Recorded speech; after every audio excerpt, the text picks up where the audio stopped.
So what, we were talking about Sky Captain and the World of Tomorrow, or do we just do the show? Angelina Jolie ruins everything. She was good for a while. Well, like in the younger days. Pretty Like much Gone in only 60 Seconds is dope, dude. Well, pretty much only like...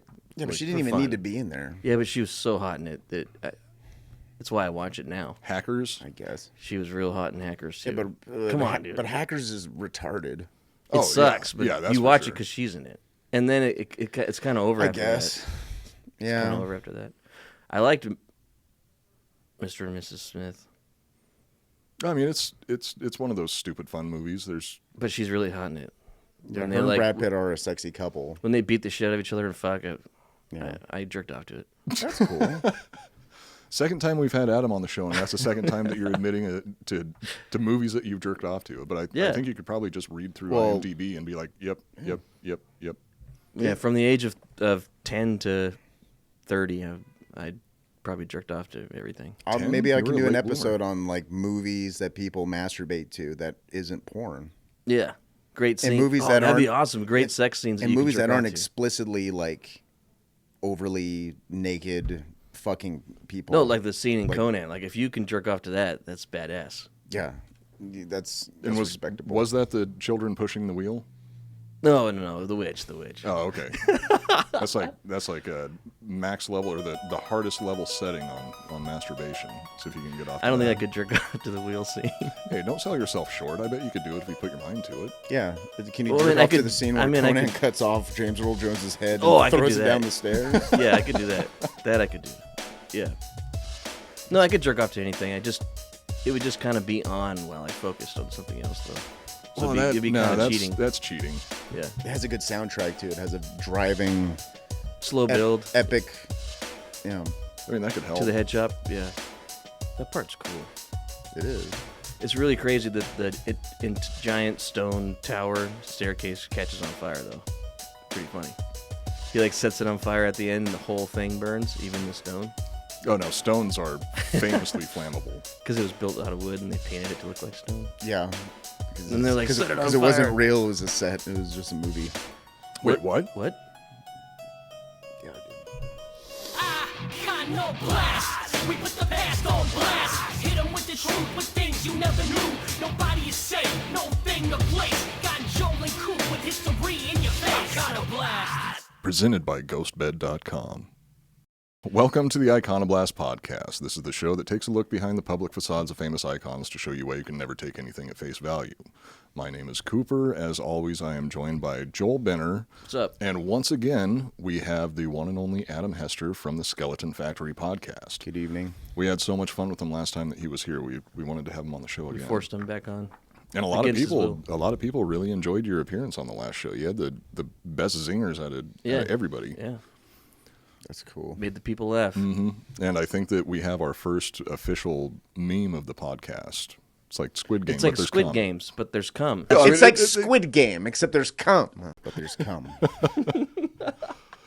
So when this episode releases, it is going to be the day before the 80th anniversary of Pearl Harbor. Okay. And I mean, I know that anytime we talk about something like this on the show, I always start off by saying we're going to try and be as respectful as possible. But I think that everybody has learned at this point that, They had it coming. no, I was going to say that it's difficult for us to take things seriously and be respectful about them. So we have the greatest intentions of being respectful, but at the same time, we need to be entertaining. And being entertaining, in my mind, means being slightly offensive and irreverent.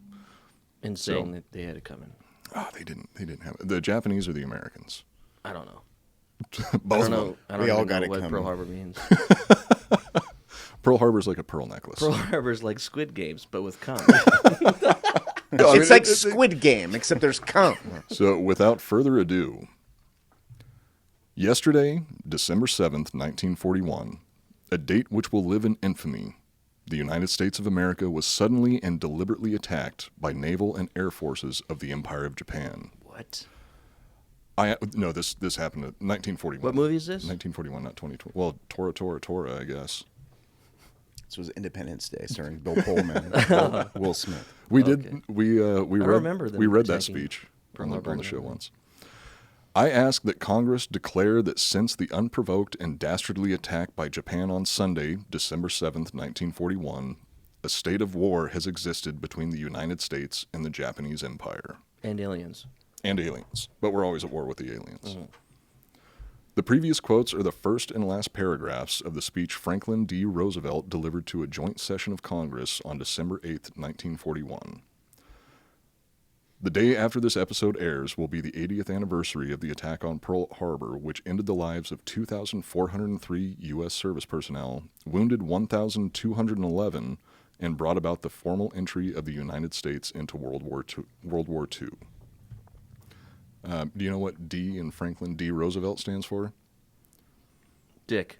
I knew you were going to say that. Dildo. Delano. Prior to this, the U.S. had remained neutral in the conflict, which had already been raging for 2 years overseas. Japan had hoped to cripple the American war machine before the U.S. had a chance to enter the fight, but in the words of Admiral Yamamoto in the film Tora Tora Tora, quote, "I fear all we have done is to awaken a sleeping giant and fill him with terrible resolve." And that's exactly what they did, because I'm sure that America would have entered the war at some point because they were allies with the UK. But before that, I mean, that really like kick-started the American war machine where they're like, oh, you want to fuck with us? Watch what we can do. Right. Today, we will be paying our respects to the men and women who lost their lives that day by telling the stories of 2 pilots who fought to defend the lives of their brothers in arms. You guys, I'm sure you've both seen Pearl Harbor. I saw it when it came out in the theater, but I watched it at some point, but I remember next to nothing about it. Ben Affleck. Ben Affleck and Josh Hartnett Jr. and Cuba Gooding Jr. I watched it at my ex-girlfriend's house in like high school. Did you bang during it?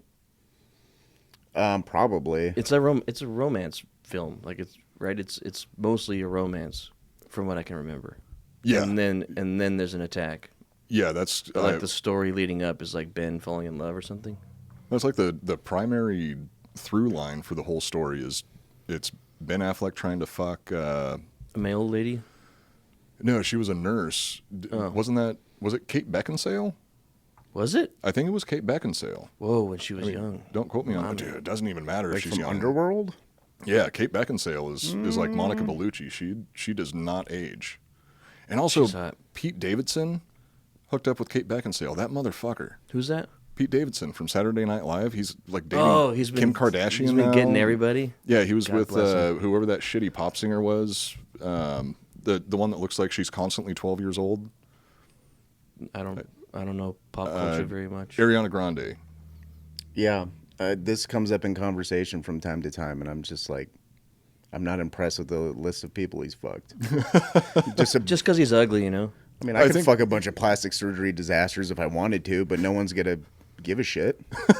But if you had the opportunity to fuck one of them, I mean, I think- opportunity? Yeah, like call it what you want, but if it was there I was like, well, probably make some money off of fucking them. But I wouldn't expect people to be like, it's a good thing you took that opportunity, Adam. That's been great for your career, and we Fuck respect you so Ariana much more for it. Grande. Which one is that? Is she I don't like know. the she's got black hair? Like brown hair, she's the one that looks like she's perpetually 12 years old. I thought she was Ariana Huffington for like a while, and I was just like, So isn't that is Pete Davidson's fucking some hot 65-year-old woman? Journalist? I'm like, that's cool. Respect that. good for him? I'm just glad we don't know who any of these people are. Well, I don't watch TV. Me neither. I don't watch haven't had mainstream cable since news. high I don't school. watch mainstream movies. Me neither. Hardly ever. So I have no reference. I watch mainstream movies to fall asleep. Like the Marvel superhero movies are my go-to to fall asleep.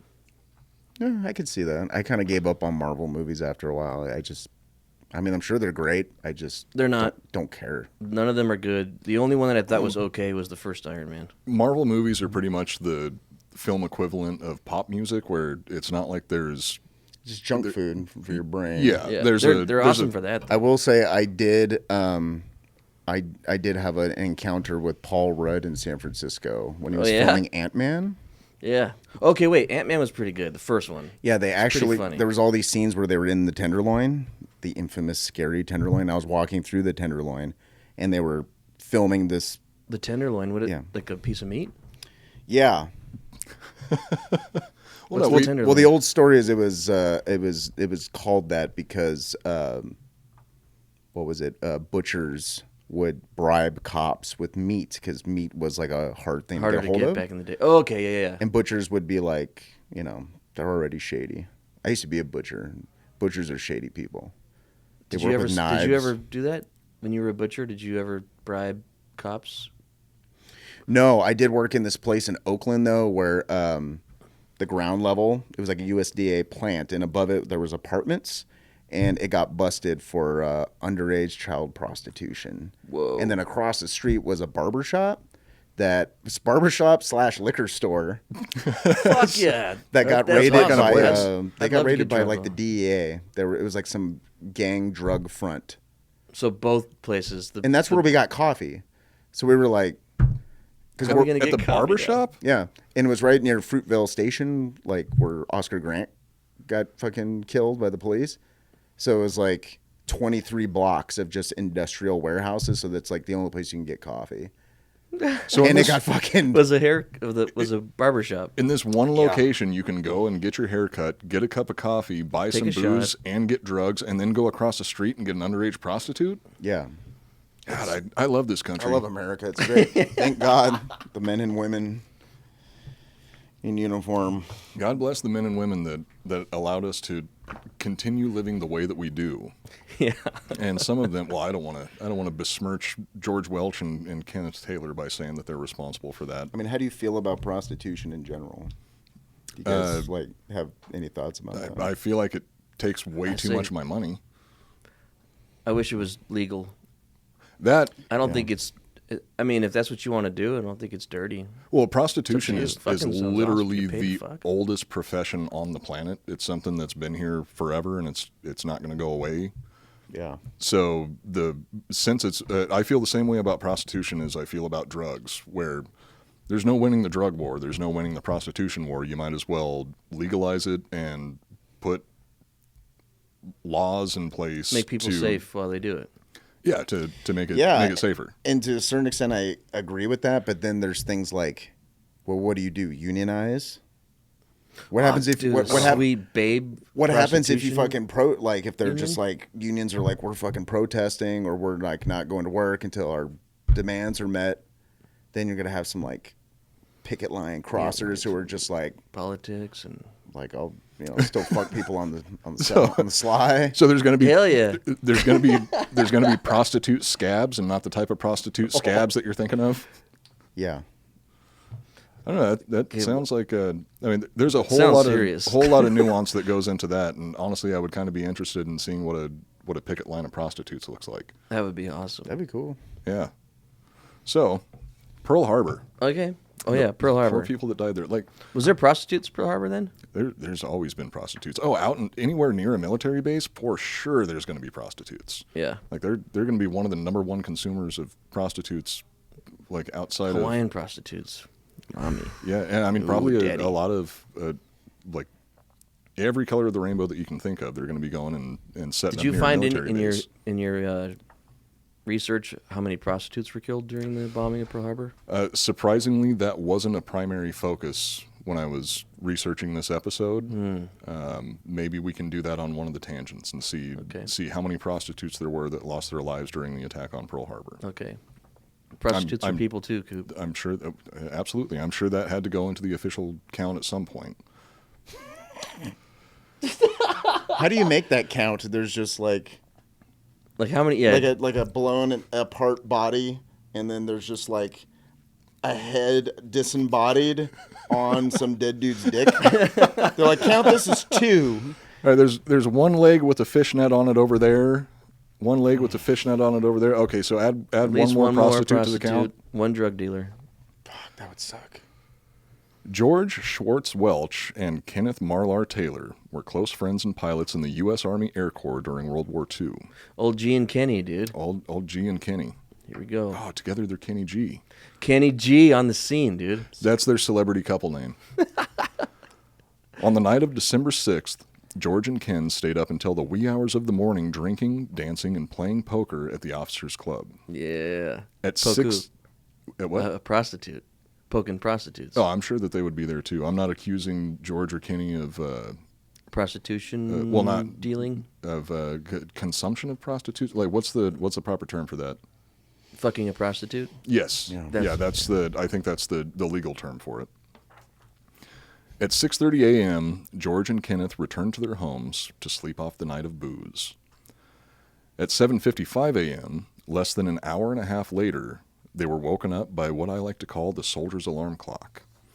Machine gun fire, explosions, and low-flying planes. Also, that could be considered the soldier's lullaby because my friend in high school, his dad was a Vietnam veteran, and he said after he got back from Vietnam, for the first few nights, he was just absolutely unable to sleep because it was all so quiet.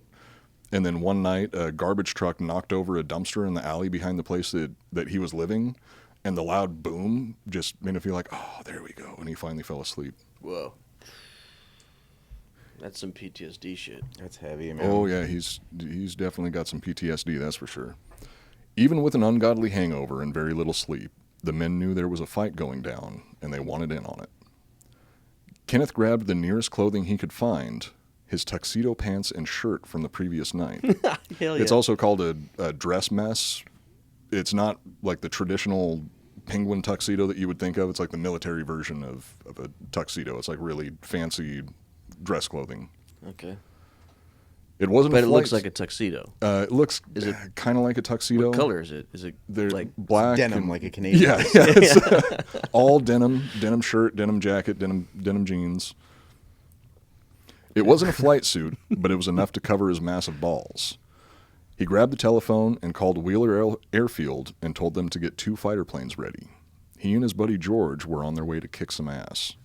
And I can't, if I wake up in the morning, like after an hour of sleep, hungover, there's no fucking way in hell, like I even want to walk somewhere to get coffee, let alone jump in an airplane and start going head to head with a bunch of Japanese fighter pilots. I mean, different time back then? They were on that hungover. they were made also, different. like, how many times have you drank slightly drunk? You're like, I can make it. Wherever you need to go, you're like, I'm not that drunk. I can drive make where I need to go. And I'm sure these guys, they know weren't even how to hungover. fly planes. They're like, I could fucking fly a plane. In the What am I dark. going to do? Get fucking pulled over? Like, I can fly a fucking plane. Yeah. I got this. It's No, been dude, an no, hour. I'm good. So they're I'm not good. hungover. They're still drunk. Actually, yeah, they would They're still just be still drunk at that point. shit-faced right They now. were up playing Yeah. poker until 6:30 in the morning drinking. Yeah, they're well, I would imagine they're at that in between stage where after you sleep for a little bit and you wake up, you feel like shit. They and took shots. The hangover's They getting took there. shot together. Dude, we're gonna go kill. They took a shot. Boom, Hair of and the then dog. they ran out. Yeah, for sure. That makes a lot of sense. But I can barely handle jumping in a plane that's doing even like mildly sharp banking turns. It's when like I'm Squid sober. Games, but with shots. Yeah. I can. I mean, It's like it- Squid Game, except there's cum. I can hardly handle jumping off the fucking toilet. Sober. Did they find any vomit in the planes? I was actually curious about that too. Taking down a couple Japs and then Puking. fucking at the same time. I mean, they drink. Is Japs? No, is that racist? Pretty Saying sure. Japs. I don't think Japs is racist. Goddamn Japs. Let's drink for it anyway. That's probably what they said. Oh, definitely. They were saying Cheers, much boys. worse than that. Cheers, Cheers to George and Kenny. Kenny G. I don't know. Yeah. Vernacular, like things that are deemed racist are always deemed racist, like generations later by the grandchildren of The people that were fucking there. assholes. Yeah. You know what I mean? Yeah. It's like you go back and you hear like,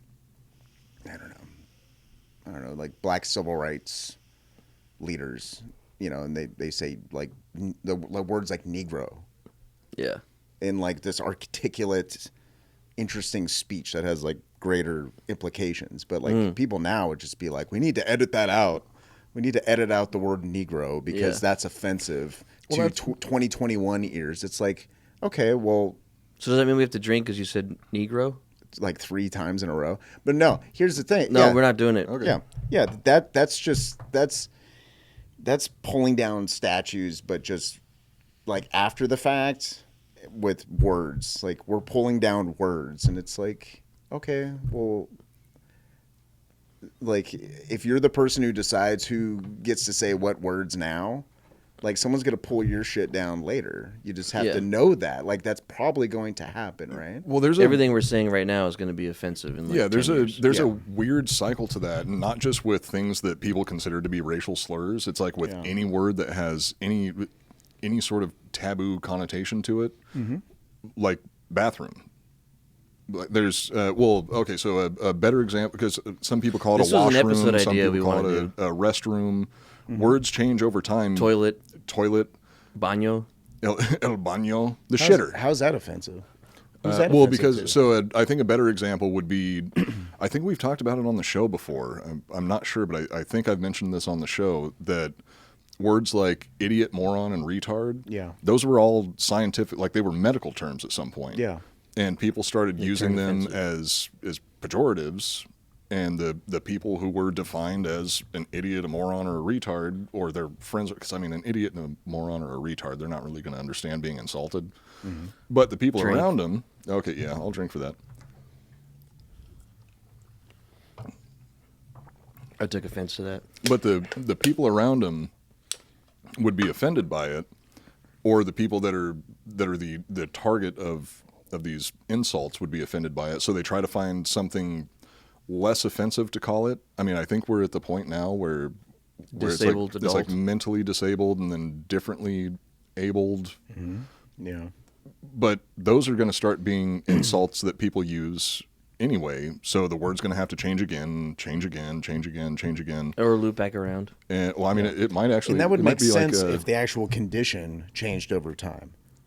Like if retarded people, every generation, like somehow was like devolving into some like kind of salamander. Yeah, it would be person. awesome if we're like, wait, we're all retarded now, so that's normal. Yeah. So now we can't call ourselves that anymore. Yeah. we're the neo retards. That is what's happening, isn't it?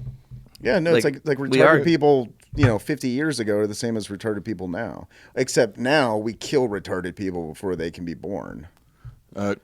Eugenics, whether we like it or not. Yeah, it's happening all over the place. Like we had a special education like class in my high school and shit. And it was just like, I mean, that's the 90s, and it was like this weird border. There's this weird time where it was like teachers would be like, "Oh yeah, this is Jessica. She's retarded," and then like other people would be like, "Well, that's not really cool to say, whatever." And it was kind of like a thing of debate amongst like teachers and like TAs, because I was a TA for the special education class in high school.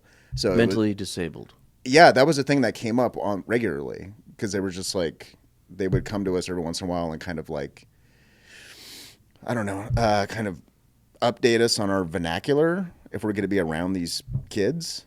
If you're going to be Yeah. around all those little retards. Yeah, and I was like, well, can't that's call- retarded. I'm like, So you can't call them retards. I'm like, look, I hang out with them. We draw. We threw a prom for them. We eat crayons together. What do you mean by them?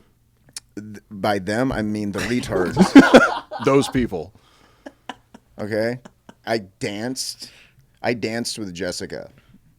That's Jessica nice. That's nice of you. Did you had bang her? no control over the muscles in her face. They didn't work. Oh, I thought you were So going her to say face, somewhere else. like, was it Gene Siskel or was it Ebert? Which one is the guy who had the melty face? I know Oh, that when they got older? I think it was Ebert that had like his jaw cut Yeah. off, wasn't it? She looked like, but it was like kind of, he had a kind of like on one side, sort of, I think. Sylvester Stallone. Yeah, Sylvester Stallone had that on both sides. That's what she looked like, and she would just drool uncontrollably. Aw. And then we danced to Collective Souls. You know the song? Oh yeah, they're one I Step big to hit. the Edge. Yeah. Oh, See that- My World Below. Below. We slow danced to that, and she drooled all over my suit. But she got You're to have good a man. prom. You're Yeah. a good man for that. That is Yeah. This is what I was talking about. goddamn honorable. Paying, I think paying like- it forward. Like yeah, mentally night of our challenged life. people are kind of like old people. Like I think young people owe it to themselves to like just go hang out with them, Yeah. because so you can kind of see their humanity. I That worked being with said, I still say and retard now and then, because Yeah. they're not going to tell me it's wrong, because they don't give a shit. They don't Yeah. understand the social interactions Well, the I'm ones having I've with met, yeah. my shithead friends. They don't get it, but I can still be kind to them. So maybe Yeah, and I I think think everybody maybe it's should be. movies that are responsible for the names having to be changed over and over, because like you start, it's like slang. Retard was a technical term, and Yeah. then over time, all jackass friends started calling each other retards. Then it's showing up in movies. And my teenager slang had absolutely nothing to do with like my kindness towards mentally handicapped No. people. Oh yeah, absolutely. Like in my mind, they're two totally different things. And then people There's a now lot are of just like, words no, that like are like you're that. like what you actually like your words impact things. I'm like, my words don't impact shit. yeah. Like I have a podcast about snuff films. Skeleton Factory podcast. And no one cares. No one watches that except maybe one guy at the FBI. Because I might be an issue. Probably on multiple watch lists at this point. You were actually explaining. We were hanging out at your place last night, and as far as the snuff films go, It was we a good didn't time. we didn't watch any. No, it was a good time. You were explaining to me that there's like 3 different groups of death films. Oh, like I death thought you were going to say communities. retards. Well, no, there's way more groups Flavors. than that. It's like a Neapolitan ice cream sandwich. It's like a pack of Starburst. Yeah. But there's 3 different groups of people who watch like death videos. Yeah. And they all have different like morals or different Reasons why they're watching it? not really it's Yes it's like and different no. At least on in the internet. The internet is like there's like because you can get away with a lot on surface internet. Like you can show shit that's like when you watch it, you're like, is this legal? Like, is my fucking computer now being monitored? It probably is, but it always is. But there's like, well, basically the highest level is like illegal snuff films, and that shit does get, but most of the websites that host that type of stuff, those people get flagged and reported. Right. Like those people have working relationships with like the feds. They're just like, so-and-so came in, they brought this fucking video. It's kind of like the don't fuck with cats Luca Magnotta thing where it's just like, Yeah, through this guy is bestscore.com. filming himself killing animals and posting it on our website. And now you know about it Now you because need of to us. fucking deal with that guy. Yeah. Like, But we're still going to post the videos. I don't know if they still posted it after a certain point. So with Well, they post the videos, Yeah. and they warn the FBI. and then well no The the FBI is like, okay, because we'll I think let you keep the I think video up on- for a little bit I think until they on bust you or something. the website that ended up bringing down Luca Magnotta, the Don't Fuck with Cats video, I think that it was like that community that ended up tracking him down and figuring out who he was. Well, it was a Facebook community. Oh, it was? I thought it was through Bestgore. I don't think the best score people. I mean, they may have been in that Facebook community, but it was like that Facebook group, like actively hunted this guy down. They would go through his videos and basically break it down frame by frame and figure out See whatever everything from they like can find. like his Stop bedspread, sign. Yeah. the light switch, like where could he possibly be? Like, Yeah. and they fucking figured it out. It's Where was he? amazing. Was he Canadian? He was a Canadian guy, and I think they ended up catching him in like Italy or France or something. But yeah, Don't Fuck with Cats is great. It's way better than Tiger King 2. Tiger King 2 is fucking boring. I didn't watch it yet. Wait, they've Yeah, already they come just out with a released the sequel? second one, yeah. Yeah, Oh man. Tiger King 1, that's where it's at. I never even watched the first So one. good. There was so many people telling me that I had to watch it that I just got stubborn and I was like, well, no, I'm not going to watch it. Yeah, there's 2 types of people in this world: people who just acknowledge the greatness of Tiger King, and people who are liars. In denial. Yeah, like It you're was above, great. you're Everyone not can- above Tiger King. Yeah. Like, we if should you- all like it. If you know who should all Pete love him. Davidson and Ariana Grande is, you're not above Tiger King. Sorry. Yeah, that's That's well, a very good point. Coop. that's not even my most shameful admission that I've made on this show. I mean, we're okay. So respect to the troops, Pearl Harbor. Oh, There's my segue. George Welch, who was also woken up by the cacophony, I think that's it. George Welch, who was also woken up by the cacophony outside, staggered out to meet Kenneth. The 2 friends, both dressed in their party clothes, climbed into Kenneth's new Buick and raced towards the airstrip. Kenneth channeled his inner Vin Diesel, pushing his view... Floydian slip. Cafloidian slip. I Vin think, Diesel and pussy in the same. I right next to think each I other. think it's Good pronounced work. Freudian slip. No, it's not. Freudian. Was that a gay joke? Is that a new slur? Did you just call Vin Diesel a fruit? Yeah, I said Fruitian. I'll drink for it. Great. Vin Diesel's hot. No, not anymore. He looks like a Hotter now than he's ever been. adult-sized baby. Yeah, that's what I'm talking about. Now definitely on a watch list for that one. Daddy. Kenneth channeled his inner Vin Diesel, Daddy baby. pushing the Buick to speeds in excess of 100 miles per hour as he swerved to avoid incoming fire from strafing Japanese planes. 10 miles and a few skid marks later, they were at Wheeler Airfield. That part I thought was really cool. Cause can you imagine that? Because they were so hungover and drunk that they were shit shitting inside themselves. Oh, okay. I'm glad you guys. Tuxedo pants. I was hoping you guys would pick Have to up wipe on their that. ass with their cummerbunds. Throw it out the window at a checkpoint. Wait, there was who I can't At a remember. toll booth, they just threw their cummerbund. it's the same- stained with toxic, gambling, alcoholic military shit. And it's the guy that works the tool booth that no one likes. Yeah. So they're like, "Fuck you, Dale!" Hit him in the face with the shit stained cummerbund. Private pile. We've all been there. That car ride would have been pretty fucking intense though, because like we were talking about earlier, They're already under they attack, weren't- right? Yeah.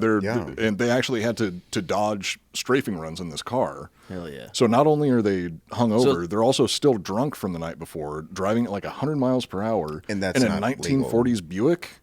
Oh yeah, they should have gotten pulled over. It's like Last Crusade then, with No ticket? Indy and his daddy, and they're running from the plane shooting at him. Aren't they in a Buick in that? No, they're in like a Rolls Royce or something in that. Are they? I was thinking of when they're in the Or no, it's some motorcycle shitty with the car. sidecar. That was before that, but then they steal some old Model T. For or some something. reason, The Last Crusade is like muddled together with a bunch of other movies. For you? Yeah, and I just think it's early onset Alzheimer's, right? I'm just like, Last Crusade, Remember the planes chasing him? The and strafing shooting Mummy, him? Yeah, I can see and that.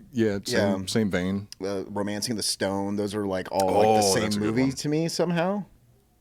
I could see that. It's same shit. Not that I think they're individually bad or anything. It's just my brain just melded them together. But what about the scene when the plane crashes through the tunnel? You know, and like an old person the who has plane in the grandchildren, and car? they don't remember their grandchildren. that's me That's in the where you future. are Like about when my movies. grandparents like call me my brother's name, and we look nothing alike. Eric, it's so good to see you, and I'm like, good to see you too, Grandma. I'm Adam. And they're like, oh, that's Oh, right. of course you are. Julianne had a second boy who survived the polio. Old people suck. Be nice to them, but they just as people, they're just like a bummer. Oh, definitely be nice to him because. But they, I fuck, mean, they definitely deserve their like I don't give a fuck attitude. Yeah. But they still suck. Which is fair because I suck. So it's like I'm sure old people think I'm a nightmare. Oh god, I've noticed that I just get worse and worse with age. I just get more bitter and Grumpy. and antisocial and grumpy, and I'm less and less willing to put up with people's bullshit. Yeah. I'm trying not to be like that.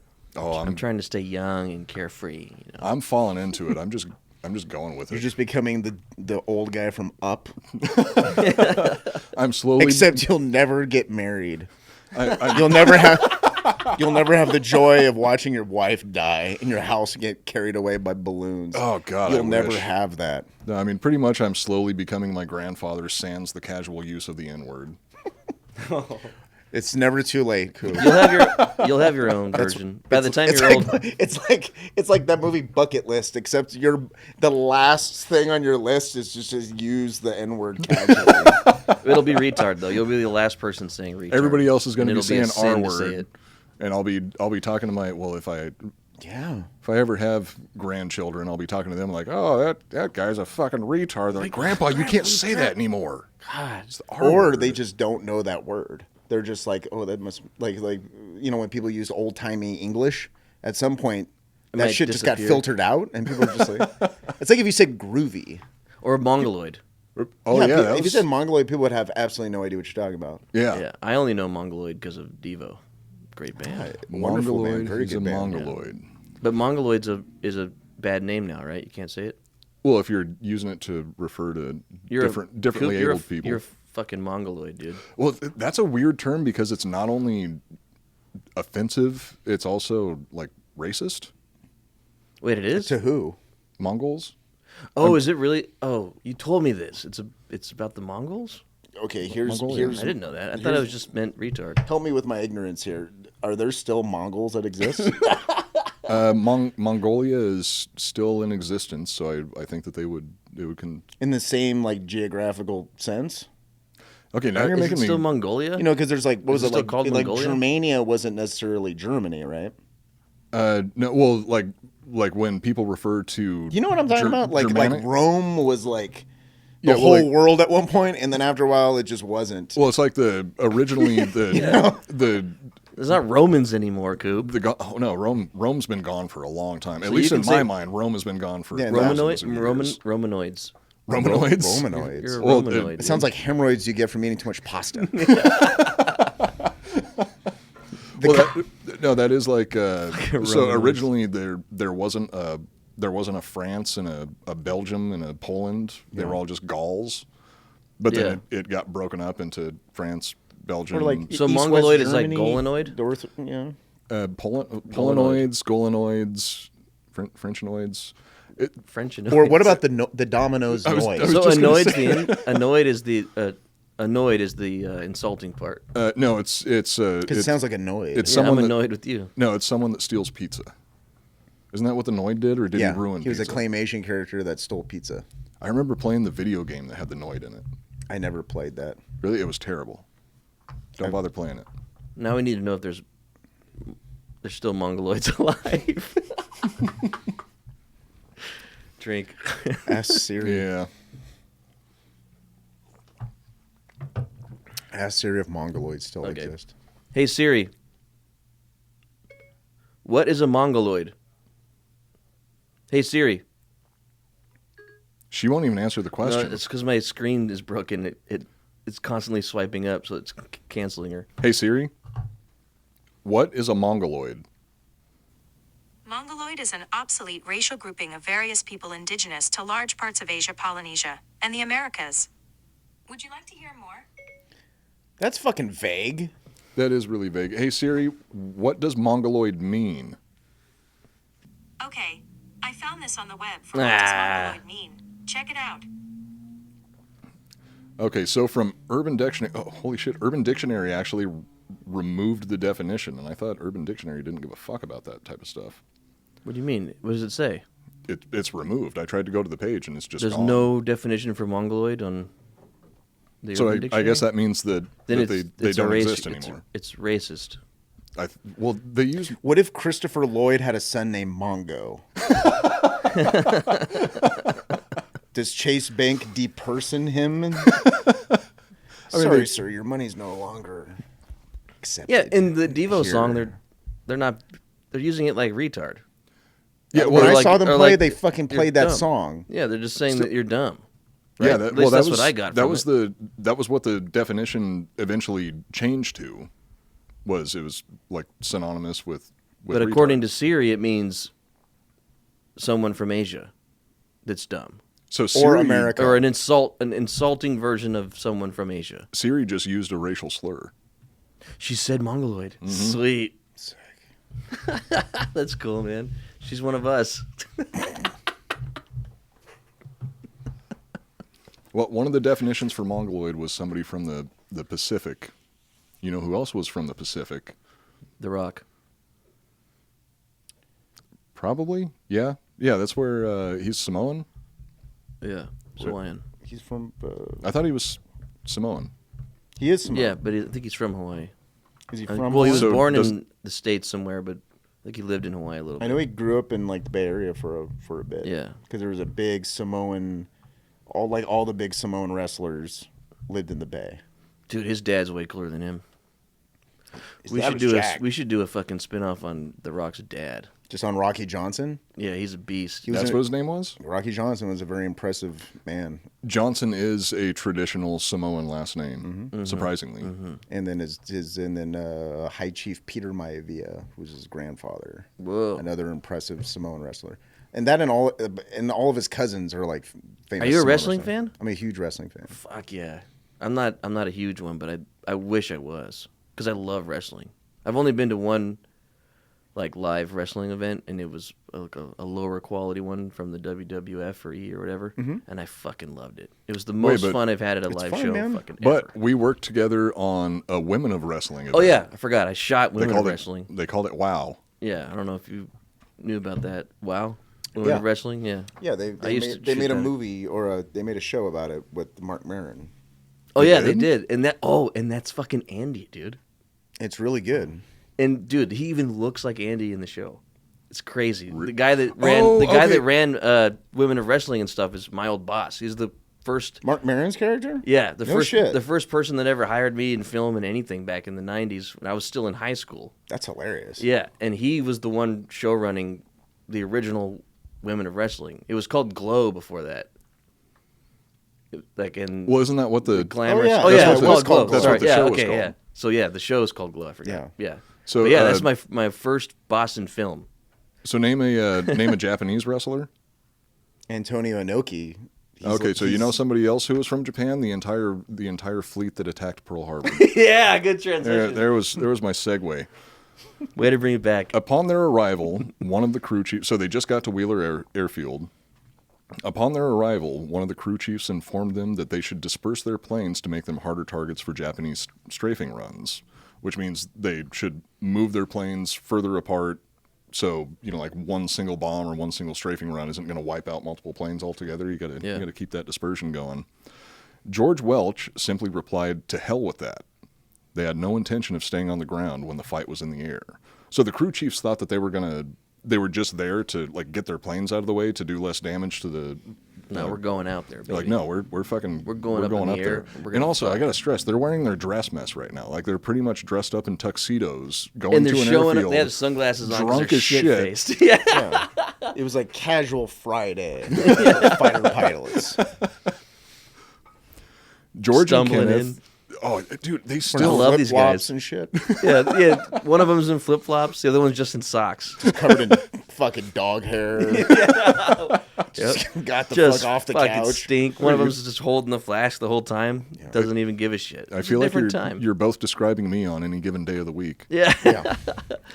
George and Kenneth climbed into their P-40B Warhawks and flew towards Iwa Mooring Mast Field, arriving just in time to witness the second wave of Japanese D-3A dive bombers beginning their attack runs.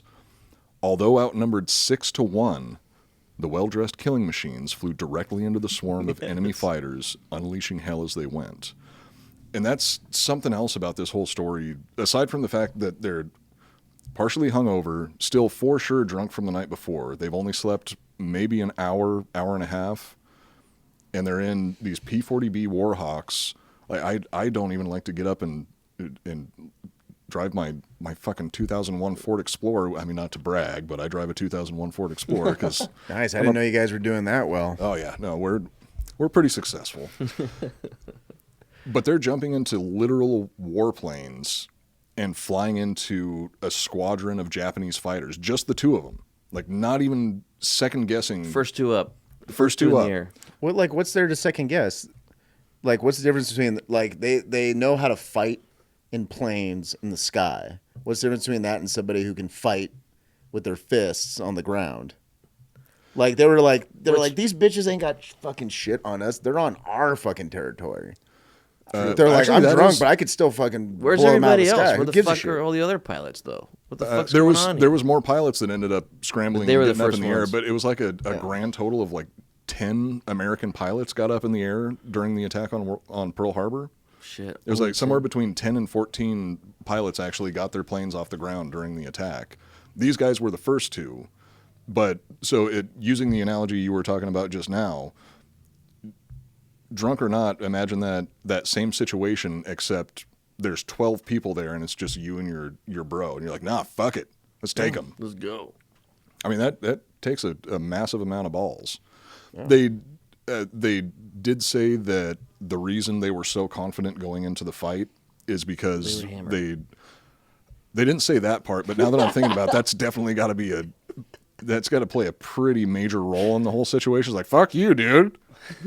We got this. But they said that they knew that they had better training and they had better equipment, so they felt like they had the upper hand, even 6-1. Sure. That makes total sense. Like, if a drunk George Foreman walks into an Applebee's and a bunch of like 6 frat bros want to fuck a George Foreman, I'm sure he'd light all of them up. Not no worried at problem. all. He wouldn't give a fuck. Not worried. He wouldn't drop his Great fucking comparison. his nachos. That's a fucking amazing comparison. Yeah.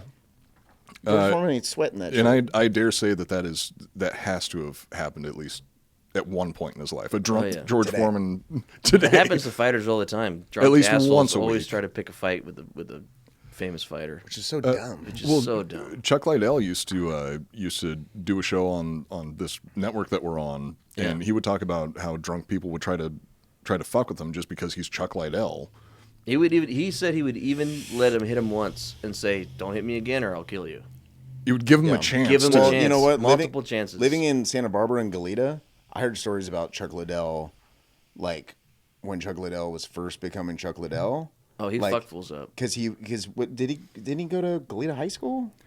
I think that he was a bouncer at a bar like out in Lompoc or some shit like that. I heard stories about Chuck Liddell fucking people up, like Oh, in, like Isla Vista. When he like, was on the in network, college. he was telling all the stories. Yeah, he was working as a bouncer at a bar. I missed the Chuck Liddell era of like MMA. He's great. He's such a fucking good man. He's fucking awesome, dude. He's still part of the network. They're trying to figure out another show for him, and he still comes on the shows. I met him in front of a 7-Eleven in San Luis Obispo, like in the middle of the night, and he was like super cool to me. And I think San Luis Obispo. That's where he was working as a bouncer. Well, that's where he lives, and that's where he trains with the. What's homeboy's name? John Hackelman, the guy who trains him. Like that's where he's from. I had to give Chuck Liddell and his wife a ride home from the airport. Last minute notice, they just needed somebody to go and pick up him and his wife while they were in the middle of a gnarly fight because it was their anniversary. That's awesome. Yeah. And I got like 30 minutes notice to go pick him up from the airport. But before I went to the airport, I had to pick up a FedEx package that had a card in it that was an apology card that was going to his wife. And I had to track down a florist that could get together a dozen roses at the last minute and make it to the airport on time. And they were in the middle of a fight when all this happened. So even when they got off the plane, there was like some animosity there. And at the same time, I'm like, holy shit, this is fucking Chuck Liddell. This is so fucking romantic, weird. though. Like he Dude, gave a he fuck. is- You know what I mean? Oh, he's a sweetheart. He is a he must have fucking known angel he must to have his known he wife. was wrong, and he was just like, I need to fucking make this apology good. Yeah. Chuck he- just knows and he he's did. always wrong. And they're traveling, so they're probably going on some trip. He's like, I don't want my fucking trip being fucked up. Like, I need to smooth this over now. And I'm trying to party It once seemed we like he did. land. What made the And whole on the situation? anniversary, they had to come out here. He had to work. He had to Yeah. starting a new show. So What made the whole he was in situation shit. worse was after him and his wife landed, I helped them get all their luggage together, and the whole time, like I said, I'm just like, holy shit, this is fucking Chuck Liddell. I've seen this guy on TV so many goddamn times, and not only that, he's massive. It's like terrifyingly shape. He's a big. big boy. And like, there's people come. So it was everybody at the airport was wearing masks, but he's got that really, really recognizable haircut that he's had since God knows how tattoo, long. yeah. And there's like people walking up to him like, hey man, I don't want to bother you, but you're Chuck Liddell, right? He's like, oh yeah, man, you want a picture? And like pull his mask off, take a picture with him, put his mask back on. Yeah, dude. I've got Throw a shaka bra. so I've got I don't think I've talked about it on the show before, but I've got hearing damage that makes it hard for me to hear in any noisy situation. I have a hard time understanding what people are saying. What?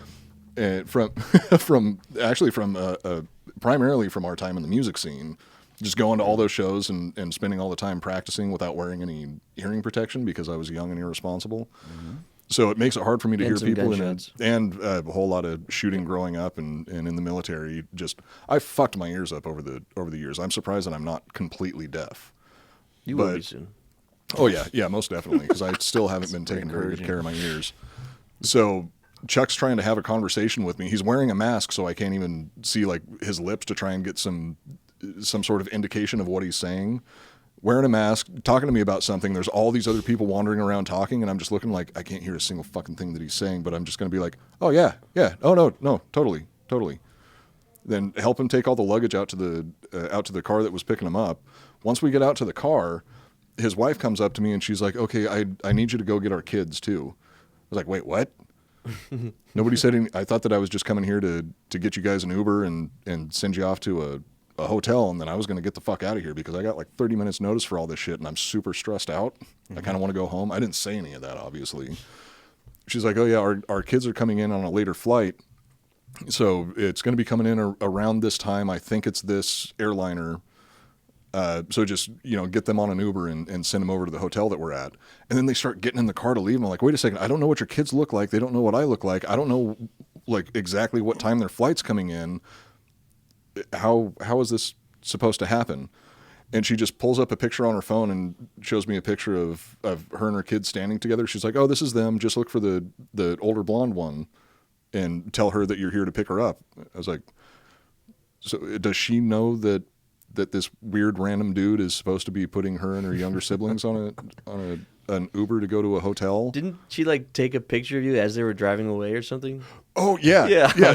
So I'm still trying to work out how this whole situation is going to go down. Because Jesus Christ, can you imagine if you're the one responsible for losing Chuck Liddell's children at a fucking airport? Yeah. There's no way you're going to survive that. So I'm trying to figure out how to make this as smooth as possible to increase my chances of survival. And she shows me the picture, tells me roughly what time the plane's landing, and then they just get in the car and start driving away. And I was like, wait, these kids aren't going to know that I'm not some fucking kidnapper that's just coming here to... Yeah, did she at least give you the airline? Did she just like... She said what they will show up at LAX. Good luck. She said what... Don't fuck it up. She said what airline it was. She said roughly the time that it was going to be coming in, and she said where it was coming from. So I had to go to the board that shows all the flights and kind of use all that information to figure out what flight they were coming in on. And it turns out the flight was like 20 minutes late. So I didn't know that it was going to be that late. And they also got delayed when they were getting off the plane. So I'm standing there waiting for them to get off the plane. 20, 30 minutes pass. I'm like, Jesus Christ, they've already arrived. I lost Chuck Liddell's kids. I'm going to fucking die.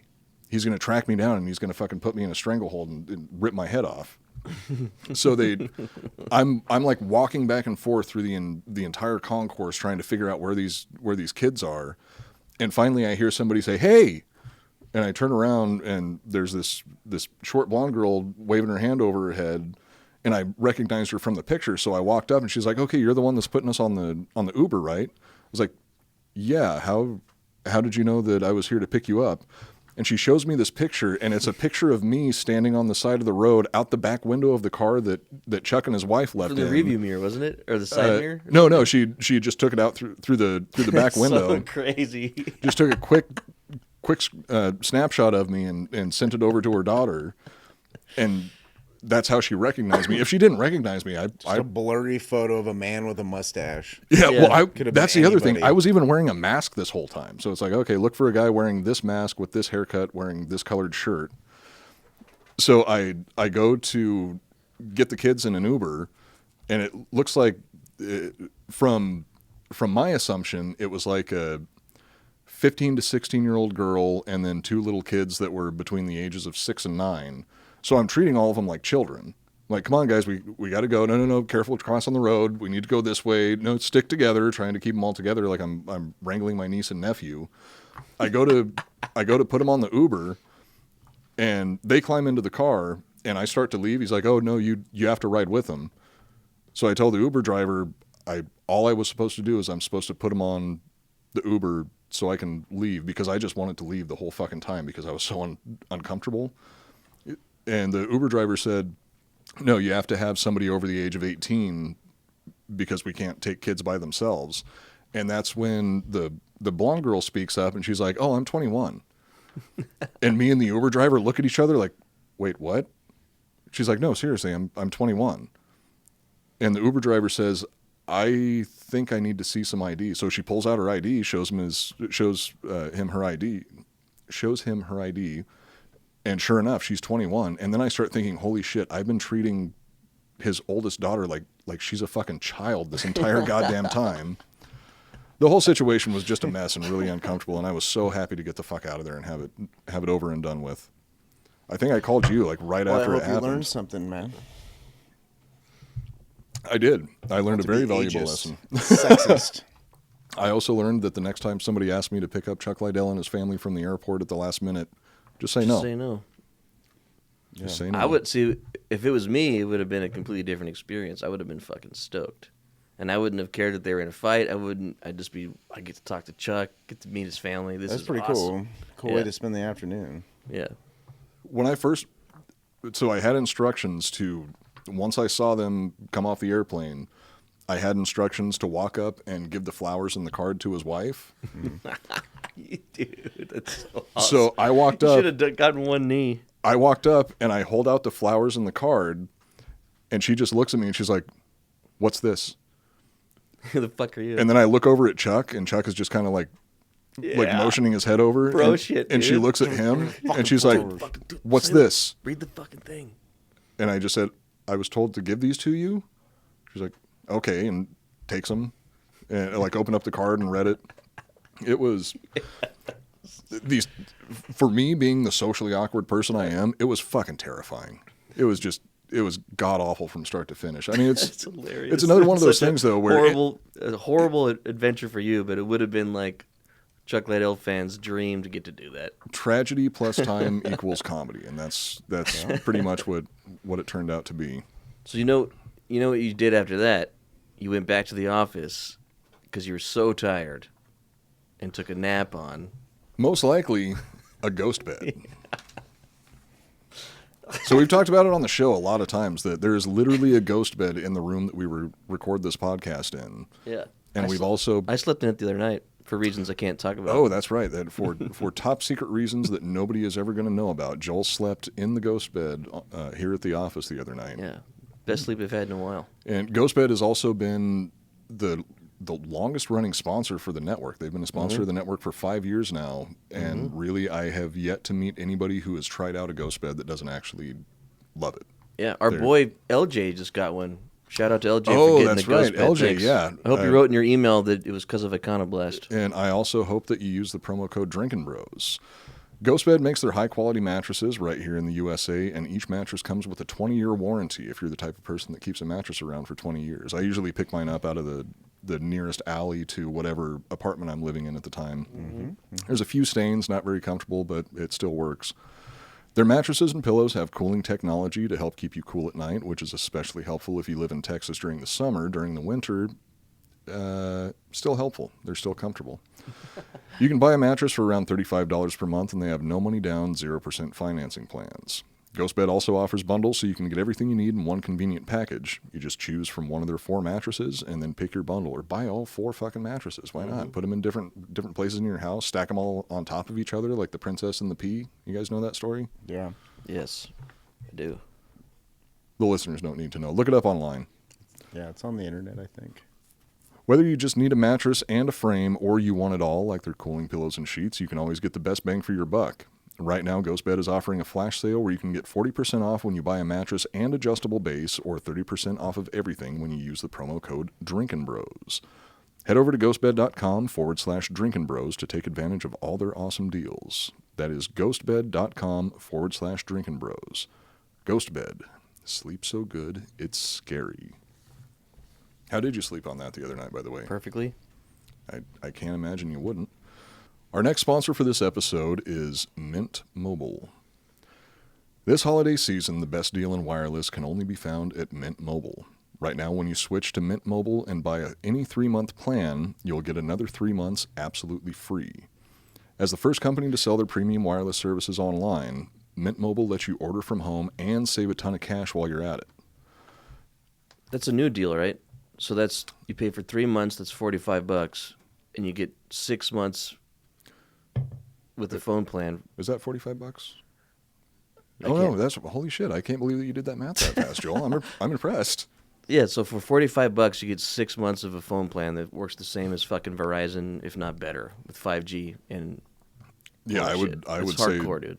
better than Verizon, also much cheaper. Phone plans start at just $15 per month, and you don't have to worry about sending a bunch of new phone who dis texts, because you can keep your phone number and your existing contacts, which is always the part of switching phones that I hate the most. Is every time I switch to a new phone number, I pretty much lose, like, I'd say 70% of the contacts that I have, because I just don't bother going through and updating everything. Yeah. But with this, you can actually keep the same phone number. You just and swap can your keep SIM all card. your existing contacts. Yeah, you just swap the SIM card. That's also something else about it that's pretty fucking cool is you just swap out the card and you're good to go. Yep.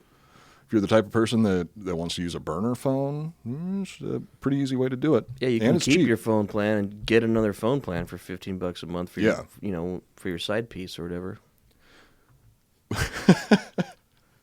We might get an email about that, Yeah, but Womb Raider, it's true. Womb Raider. Yes, yeah. For you, dude, you want to get a third piece? Nice. Get Mint Mobile, dude.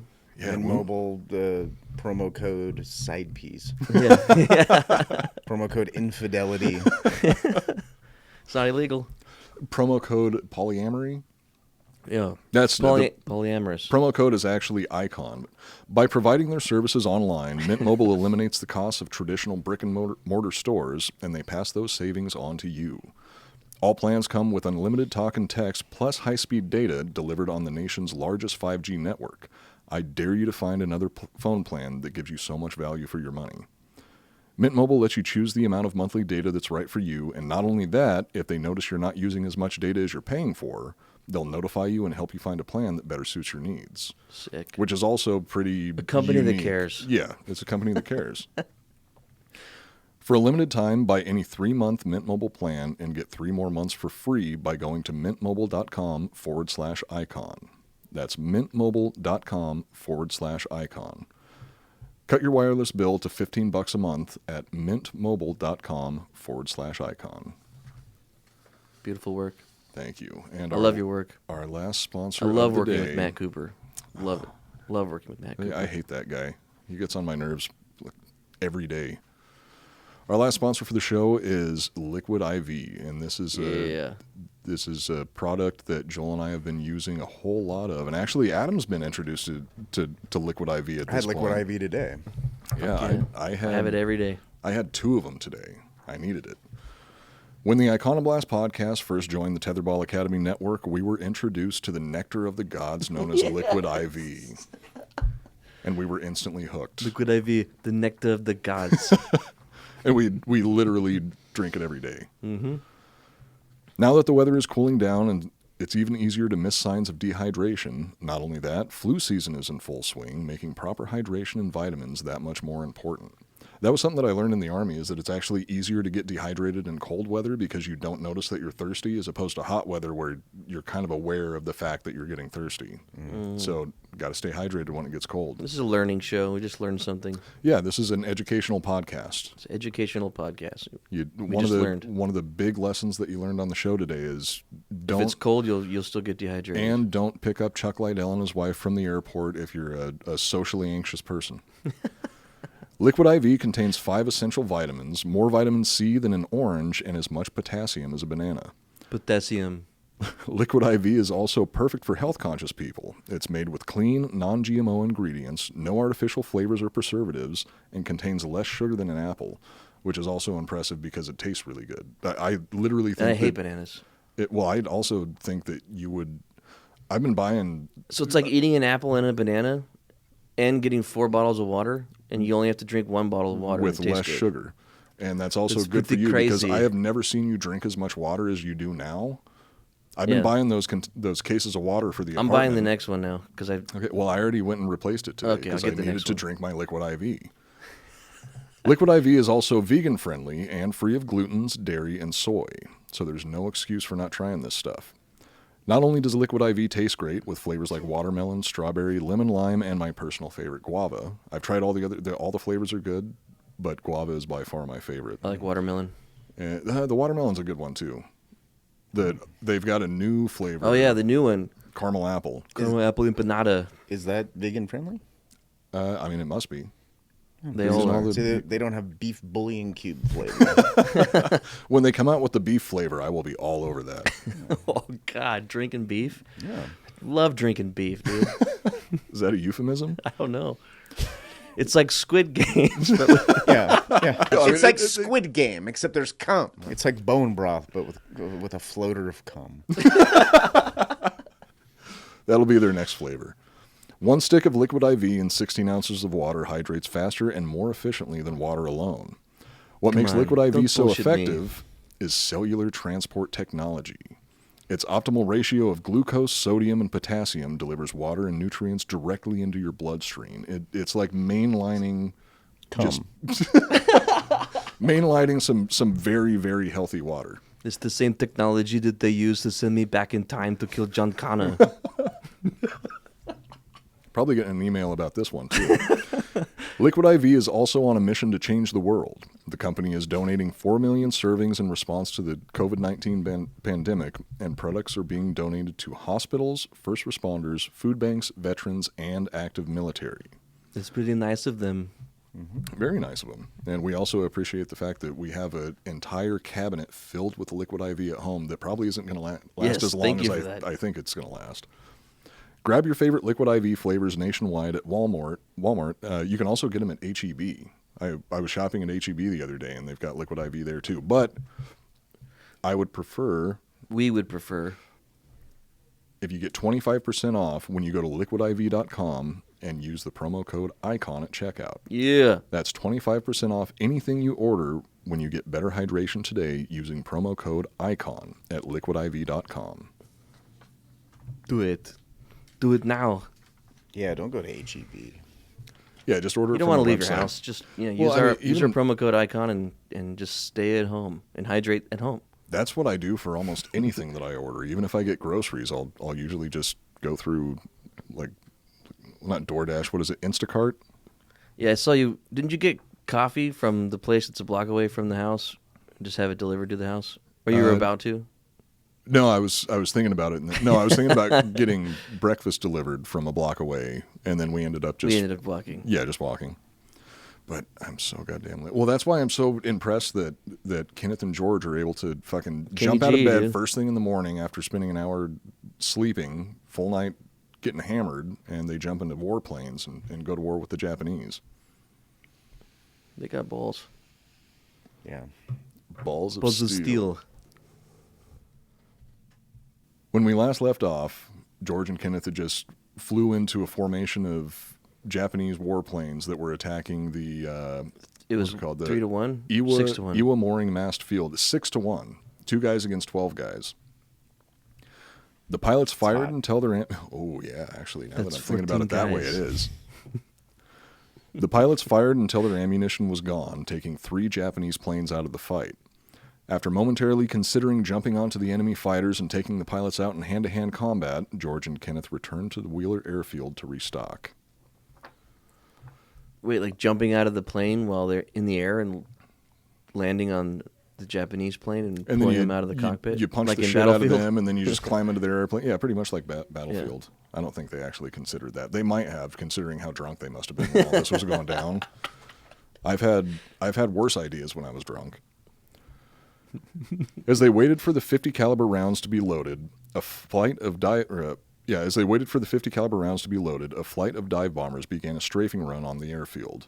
What are the dive bombers? Are the suicide bombers? No, they're bombers that they have to go into a real steep nosedive. Like they line up the nose of their plane with the target and drop the bomb, and it kind of turns it into a gravity missile, and then they have to pull out really hard at the last second. Oh, whoa.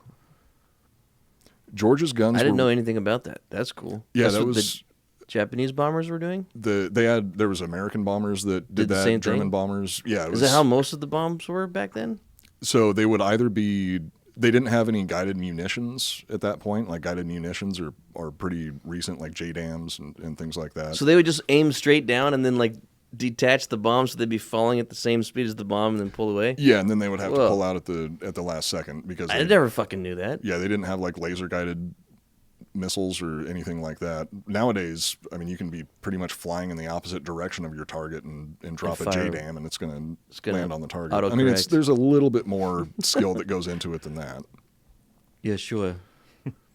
George's guns were restocked first, so he hit the gas to share some of his new bullets with the Japanese pilots. Once Kenneth's guns were loaded, he didn't even wait for the ground crew to take the ammo cans off the wings before he followed George into the enemy formation. And the way that went down is George was the one that landed first, so he started getting his weapons restocked first, and then Kenneth landed after him. George's weapons were They were loaded. kicking so much ass they had to reload.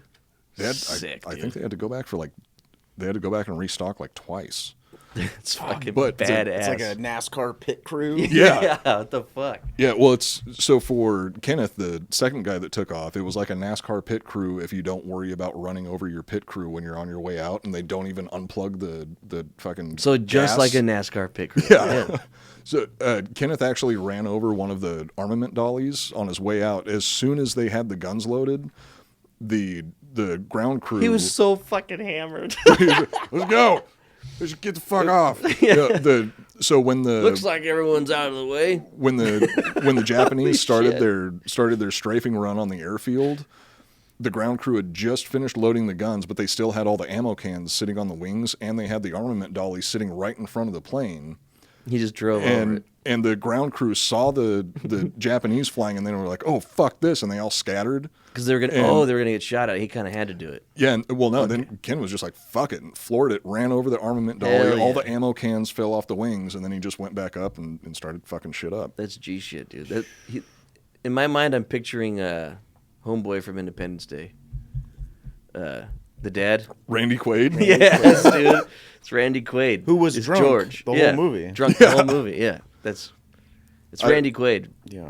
I don't think Kenneth went George. on to be hunted down by Hollywood elites like Randy Quaid is now, apparently. Or did Oh he yeah, die? he went crazy, right? Didn't he go crazy? Or did he? Or is he telling the truth? No, he's fine. Didn't he Well- go all conspiracy theory or whatever? Quote unquote fine. Or am I thinking of someone else? No, that was Randy Quaid. He became his character. God bless him. I fucking love that. So, just dedicated. He's like the Daniel Day-Lewis of going crazy. So if we ever get attacked by aliens, we're gonna be Doesn't make safe. any sense. So he's just method acting. He's It's not just actually crazy. He can't break character. That's the part that he went crazy, but not in the way you think. He's just still the character. He's from still Independence Day. Still Yeah. the same character from still Independence That Day. sounds like a conspiracy theory. It does. The best kind. Kenneth and George became separated not long after taking off due to the smoke filling the air. When Kenneth emerged from the smoke, he discovered he had inadvertently flown directly into a group of Japanese A6M Zeros. What are those? They're like one of the more small ones? popular Japanese fighter planes. It's not a dive The ones you bomber. It's recognize? like a fighter. The ones you would think of? yeah, The if you're- round little the plane wings are rounded on the edges. yeah, I mean, maybe Propeller- if you're propeller? watching on YouTube and if Joel remembers, maybe we can throw a picture of a zero on over my left shoulder or something like that. Sure. I swear to God, if it's a whale penis. Yeah. It's a fucking whale penis. A rear gunner spotted Kenneth and opened fire. A few rounds slammed into the cockpit of his plane, one of which exploded right next to his head. The gunner was lucky it didn't hit him in the head, or else Kenneth would have been really pissed. Shrapnel from the explosive bullet peppered Kenneth's left arm and leg. For a lesser man, it might have been enough to take him out of the fight, but this was Kenneth motherfucking Taylor we're talking about here. Yeah. According to Kenneth himself, and this is a direct quote, "It was of no consequence. It just scared the hell out of me for a minute." There was three... That's what he said when it happened while he was sipping from the flask. So of no consequence. consequence. And just kept going. And so it was actually, I think, a minimum of three of the rounds hit his cockpit, not just his plane, hit the cockpit of his plane, because two of the slugs were dug out of the cockpit and given to him as a gift later. Whoa. That's Jesus. cool. What a crazy thing. George showed up just in time to see Kenneth getting lit up by the Japanese fighter and moved in to handle business. He's wingman, dude. Yep. It's like Top I Gun. mean, that's like literally where the phrase wingman comes from. Fuck. That dirty bastard in the zero, is it not? Pretty sure Yeah, it's, no. because they still call it a wingman, and But wingmanning was before there was planes. except they weren't trying to fuck the people in the other plane. At least I don't think so. That'd be awesome. If you're into Asian fighter pilots. That sounds like a euphemism. An Asian fighter pilot sounds like one of those sex moves, like the angry dragon or the dolphin. What's the dolphin? Yeah. The What's the dolphin. angry It's dragon? just it's when you rape someone in the water. No, not like that lady who jerked off dolphins for NASA. For science. Yeah, for Love her. science. God bless her. She was hot. You guys haven't heard of the angry dragon or the dolphin No, Houdini. is that I those know are sex the moves? Angry, I know the Angry Dragon. I know the Houdini. What's the Angry Dragon? Well, Adam, would you like to field this one? Isn't that when you come in someone's mouth and then they choke on it and then it shoots out their nose? Yeah, it's like shooting milk out of your nose, except it's like shooting milk out of your nose, but it's cum. It's like Squid Game, except there's cum.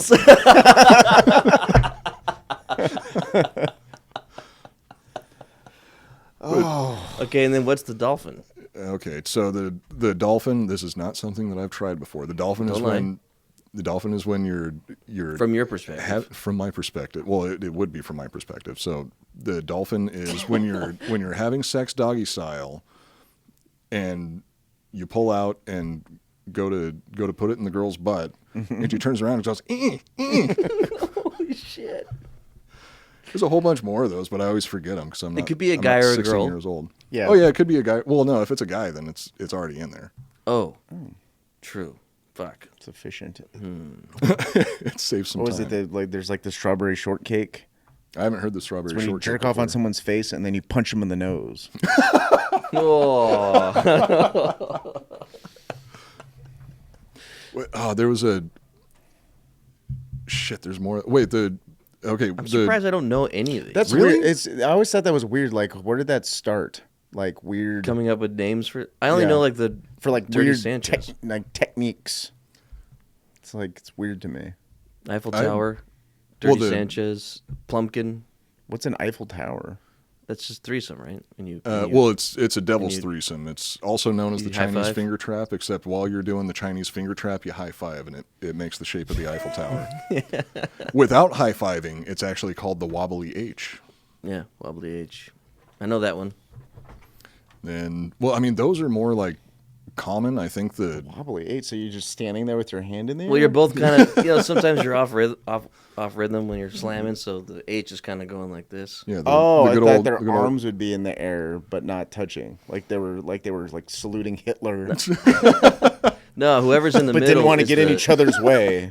Whoever's in the middle is the vertical line in the H. Yeah, yeah. That and makes then, sense. Yeah. Then yeah, if you high five, that's the Eiffel Tower. But I mean, those are. I feel like those are a lot more common than the What joke was the one that ones. Jesse fucking said for when you're breastfeeding while taking Milwaukee a shit? milkshake. Milwaukee milkshake. Yeah. Good old Milwaukee milkshake. I hadn't heard of that until Jesse mentioned it Yeah. on the show. Yeah, Dude. Milwaukee milkshake. You knew that's that where I one? heard of it. Oh, really? Yeah, Yeah. I actually listened to the network. Fuck yeah. I watch on YouTube. I prefer podcasts in video form personally. Really? Which, by the way, if you want to watch us on YouTube, Drinking Bros History Channel on YouTube, and you can see all the empty cans that we have sitting around on the table. A buddy of mine came up with one called the Alaskan Pipeline. Ooh, what's that one? It's already when you- funny to It's me. when you freeze a turd and then you fuck someone with it. Holy shit. Wait, I thought that And that he's was a guy who would have actually done something like that. So I was like, that's cool, did dude. it? Probably. groundbreaking. He was an Alaskan intense guy. pipeline. I thought that that's what space docking was. I mean, I know that docking is something completely different, but I thought that Wait, was what's docking? Don King was a boxing promoter. Big Oh. hair. killed somebody when he was younger, got away with it. Yeah. Ripped off Mike Tyson for a lot of money. Did the Thriller in Manila. No, So what's docking? docking is so if you have two uncircumcised men and they go tip to tip with their penises, to be scientific, they use somebody. I mean, I'm not sure if it's one person that does it or if You it grab probably- both and both. Well, it's you're sliding the foreskin Between each both other's. foreskin. Whoa. So back and someone's forth. foreskin would have to encapsulate the other one. yeah. To That's truly- the first time I've to been truly turned be on by docking. something completely just with just dicks. 'Cause that sounds kind of hot. Like that'd probably feel good. I mean, anything touching your dick feels good. Yeah, but that would feel extra good because it's someone else's super soft, gentle foreskin. That'd be nice. Hey, whatever you're into, man. I'm not. It's like I'm not gonna having kink your shame. own foreskin, Yeah. but it's you know like when you jerk off with your left hand, it feels like it's someone else. Or if you sit on your hand until it goes numb and then you jerk off, it feels like stranger. someone And it's else. like soft the and stranger, warm. the stranger. So it'd be like someone else's foreskin on your dick while you're jerking It's like off. fucking That'd an be old awesome. lady's tricep skin. Yeah, it'd be like that. Yeah. It smells like talc powder and Oh god, It's like talcum powder and formaldehyde. yeah. floral smell. Yeah, just loose, warm.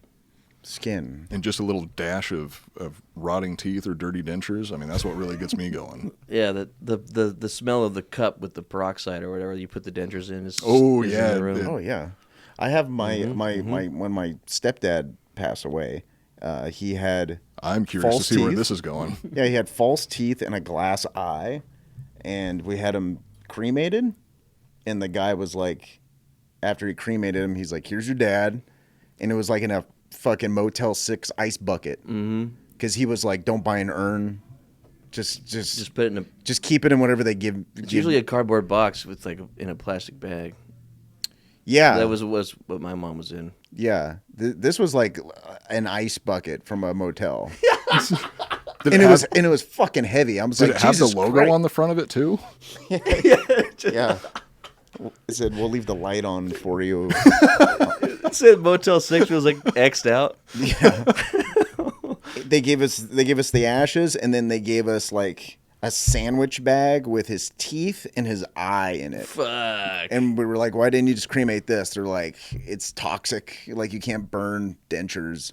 It's like just melting take 'em out." plastic." And then Yeah. they gave you a meal ticket for a continental breakfast. No, they're like, sorry, it's already after 6 a.m. Yeah, so Breakfast ended at 8. So I have his dentures, and then I have his backup dentures. And his eyeball?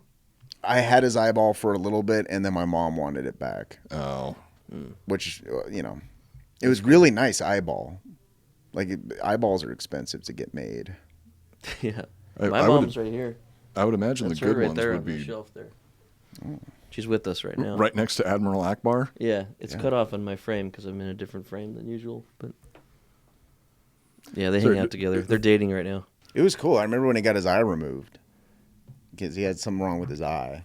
Did he have a lazy eye for a while, or was it like No. slowly dying or whatever? No, he was 'Cause I've working seen- at some like government facility, and he was like, it was something with his job where he had to have vision in both eyes, and shit. his vision started to go in one eye, and he was just like, "I'm almost to retirement. I'm not going to say a fucking word to anybody." Yeah. And then one day they pulled him in. They were like, "We know you can't see out of one eye," and he's like, "Fuck." Fuck. And he didn't give a shit. Like he rode a motorcycle to work every day and Yeah. shit like that.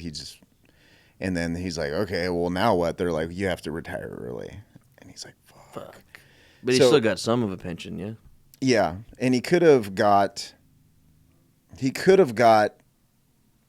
procedures done to like save the eye with like Like minimal LASIK or some bullshit or whatever. some shit where like he could kind of see out of it, but he was just like, "Fuck it, I'm just gonna have it removed." Yeah. And he told me he's just like, "I'm just gonna look into getting it removed." And like, it was this whole thing where he talked to his doctor where it's like, "Can Yeah, I with just have my eye removed?" And the doctor's like, "Sure." If What you a G, dude. Yeah, and he just had his fucking eye removed. And then like I went to the house to go see him afterwards, and they just stuffed like a fucking like a ping pong ball in his fucking eye socket. It was Fuck just like yeah, dude. they called Fuck it an yeah. orb, but it was essentially just a ball. Yeah. And he's just like, it fills the space until my eye is done being made. And then he took off his eye patch, and it's just like this White eye. white. Fuck. It was so fucking, but yeah, That's G shit. I it like was that. G Yeah. shit. He just like, "I'm gonna have my eye removed." It's like getting Botox, except it's getting your eye removed. No, I It's mean, like Squid Game, except there's cum. I feel like that's vastly different. Yeah. Yeah, but he was a hard man. I would imagine my so. dad would He was a Yeah. kind but very hard man, and that doesn't surprise me. That's something he wanted to do. That does sound like something your dad Cut would your do own too. eye though. out. Yeah. That's literal Daniel Day-Lewis, Gangs of New York shit, Yeah. where he tells Leo about how the Liam Neeson kicked his ass, and he was so impressed by how the ass beating he took that he cut out his own eye and sent it to Liam Neeson wrapped in blue paper. Fuck, I and he forgot would have about removed that. both eyes if he could get through life blind. But Great movie. that's a great movie. More respectable than Vincent van Gogh cutting off his ear and sending it to a prostitute. That's cute. I think that is sweet. That's like the ultimate. That was form of Van love. Gogh? Or not? That wasn't yeah. Leaving Las Vegas? Did he do that in Leaving Las Vegas also? I don't know. Like I said, I never finished that movie. I was always too drunk by the end of it. I'm just glad he got to fuck before he died. Good for him. You know somebody else that did something crazy drunk? Kenny G. Kenneth Taylor and George Welch. I'm really trying to get better at those segues. That was a good one. So Try to tell him that. I appreciate it. I really need all the encouragement I can get. So when we last left off, Kenneth had just had a exploding bullet blow up right next to his head. He got shrapnel in his left arm and his left leg. George came in, saved the day, shot down the plane that was fucking with his drinking buddy. Iceman'd the shit out of that. So George lined up with the enemy aircraft and gave it a long burst from his guns, shredding it with a hail of 50 caliber bullets. No longer at risk of having his brain splattered around the inside of his canopy, Kenneth was able to focus on shooting down another A6M before both men began pursuing a third. The rest of the enemy squadron decided they didn't want any of the heat Kenneth and George were bringing, so they broke off their attack and returned to their carrier. They retreated. Yeah, two guys flew into this formation and just fucked them up so bad, shot down 3 of them, and the rest of them just fucked off back to their aircraft carrier. Kenneth and George proceeded to fly into every Japanese formation they saw and unleash hell until they had no more hell to unleash. All out of welcoming gifts for the Japanese planes, the boys landed at nearby Haliwa Airfield. The boys. They landed at nearby Haliwa Airfield so the other pilots could get a piece of the action before they killed all the Japanese. From there, they took a vehicle and drove back to Wheeler Airfield and waited for their murder boners to go away. And boners. So after they landed at Haliwa Airfield, they were just getting ready to leave, and their squadron commander, I think it was a major or something like that, was on his way to the airfield and just saw these 2 guys in their like dress tuxedos. uniforms pretty much. He's like, "Hey, don't you guys know that there's a war on?" And they're like, "Dude, we already fucking did our part. We're going home."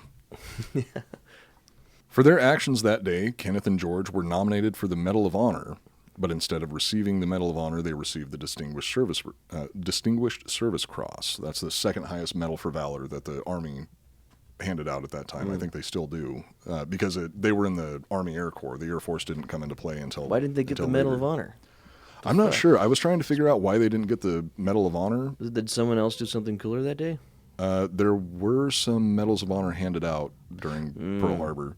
They had to weigh it out. They're like, fuck. So, yeah, if we give it to these guys, it kind of downgrades what this guy did. But yeah, there was another guy that earned the Medal of Honor for stopping a boiler from exploding in a sinking ship. Was that Ben Affleck? No, I think that was Josh Hartnett that did. No, it was Matt Damon. Matt Damon did that. Okay. In a later interview, Kenneth Taylor reflected on his experiences that day, and when asked if he was afraid, he replied, "I wasn't in the least bit terrified, and let me tell you why. I was too young and stupid to realize I was in a lot of danger. And as we realize now, too drunk." Shit-faced. By the end of his career, Kenneth Taylor received the Distinguished Service Medal, the Legion of Merit, the Air Medal, and a Purple Heart. After the attack on Pearl Harbor, he went on to fight in the South Pacific, earning the title of Flying Ace after shooting down multiple enemy planes near Guadalcanal. Fuck yeah. After 27 years of active duty, Kenneth Taylor joined the Air National Guard, retiring as a brigadier general in 1971. Brigadier General. That's pretty high up in the ranks. Pretty high. He died. So if you ever want to, let's see if I can remember the acronym. If you ever want to know all the different generals, the mnemonic device is "Be My Little General." I think that's what it is. So it's like Brigadier General, Major General, Admiral. No, Admiral's Navy. Oh. I don't remember the rest of them. I've been out of the service for too long. Kenneth died on November 25th, 2006 in Tucson, Arizona.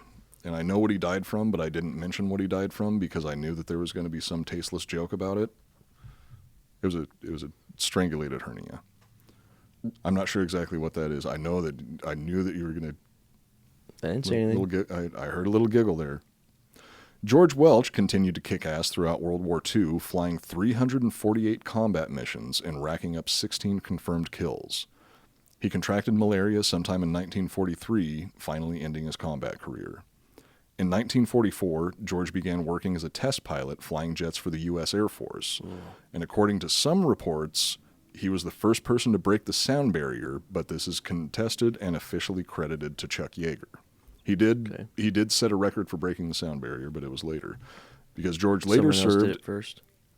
Some Chuck- asshole that no one cares about. Well, not everybody. So you guys know it's like the stereotypical pilot voice. We're flying at 25,000 feet.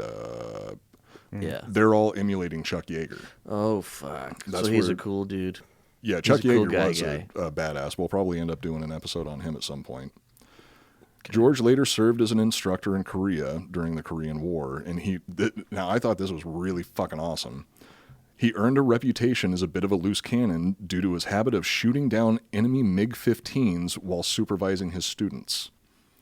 So he was an instructor teaching other pilots, and he would fly out with a wing of pilots or a squadron of pilots, and he would just jump into the combat and start shooting down enemy planes. Is that where Jaeger bomb comes from? Ooh, well, I think that starts with a J instead of a Y. But we'll give it to Chuck Yeager anyway. Yeah. The Chuck Yeager bomb. Chuck Yeager bomb, dude. That's pretty cool to have a drink named after you. Yeah. Oh, and anything that... So a Chuck Yeager bomb, I hope, doesn't actually have Jägermeister in it because I can't drink that shit without fucking puking anymore. It's pretty gross. And I drank it so much, like back in... I can't believe you would drink that at all. I never liked it ever. They used to be in every bar. Those like Jaeger little fucking cooler tower. things. Yeah. Ugh. They have those. Now there's fireball towers everywhere. Fireball towers. That I'll drink because I've said on the show many times before, I'm just a basic bitch when it comes to alcohol.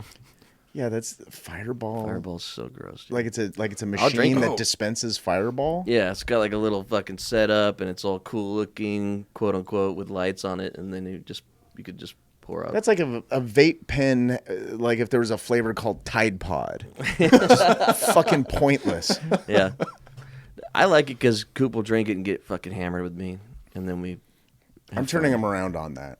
Oh, last night. I can't let him drink shitty whiskey anymore. It's Yeah, just- when we get the good whiskey, what was that whiskey that we got from Special Agent Roxy Big Comes? Yeah, Roxy Big Comes gave us some really nice whiskey. That was actually we was drank good that whiskey. together. So You even brought that out on your own. You're like, I think I'm gonna have some whiskey, and I was like, what the fuck? And you pulled out the fancy whiskey, and we had a drink together. I was like, okay. You guys ever want to come over for whiskey at my place? More than welcome. Yeah, dude. I was I over have a there lot last of night, whiskey, and I can only drink so much. and I was would love to help you very drink that. impressed with the amount of information that I learned from him. And you know, my new favorite drink is an old fashioned.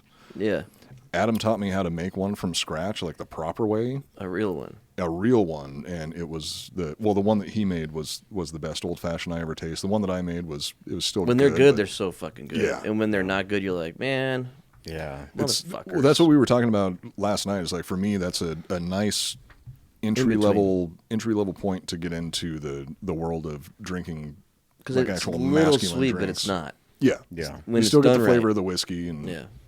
I like them. I'm a fan. So George was working as an instructor in Korea, and instead of teaching his students, he was just shooting down enemy MiGs.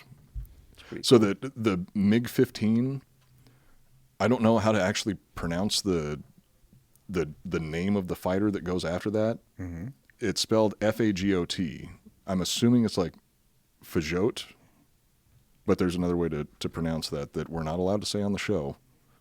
Not anymore, after Joel's rant the other day that we had to cut out of the episode. That was a long time ago, though. I don't say that word. You were very drunk when it happened. It's not true.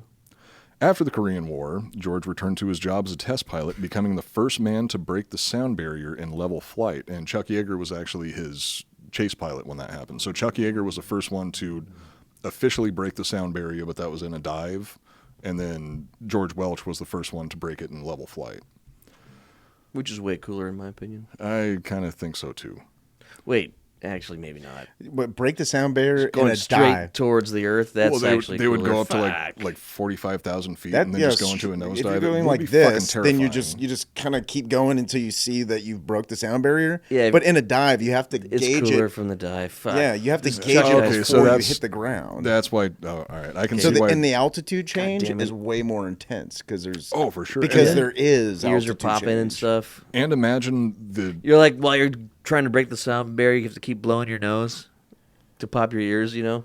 and then there's just blood shooting out of your ears and out of your nose.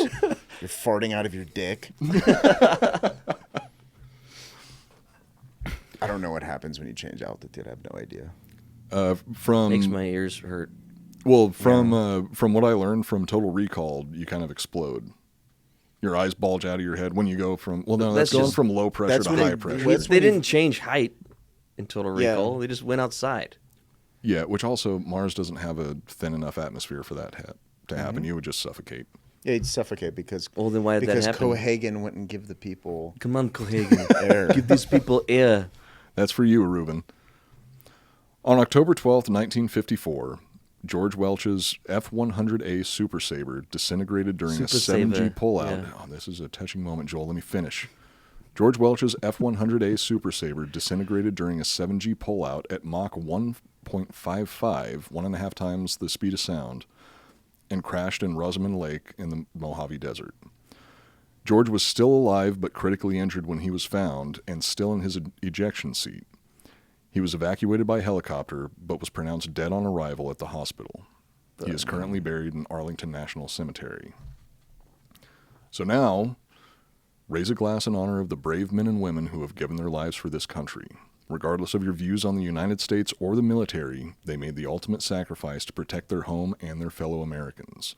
Without people like them, we would be speaking German, and nobody wants that. So...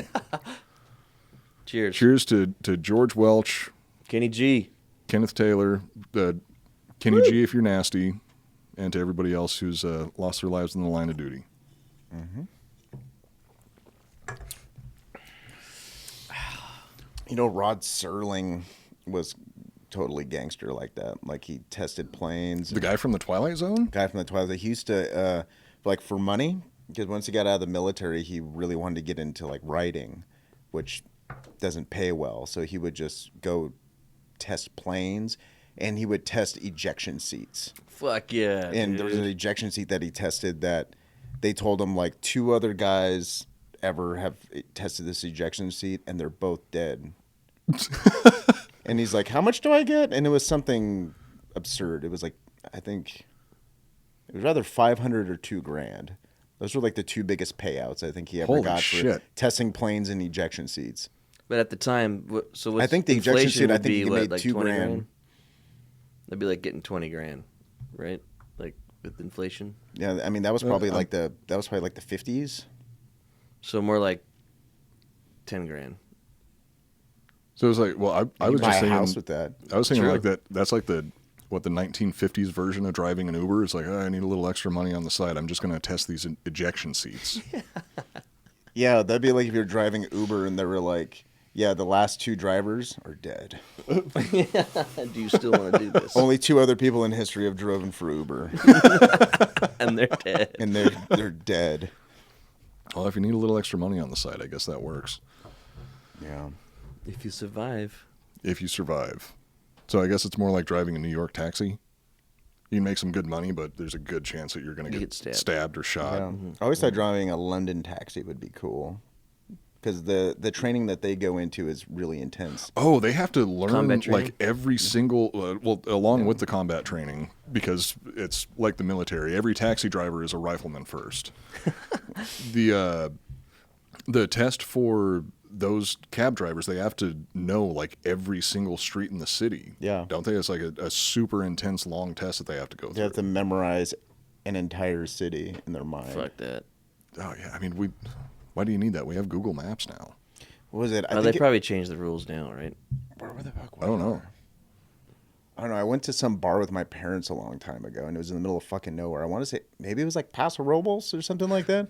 Cool place. We were in the middle of fucking nowhere, and there's this bar on a hill, and they had 2 London taxis parked out front. And if you were too fucked up, the bar would drive you home.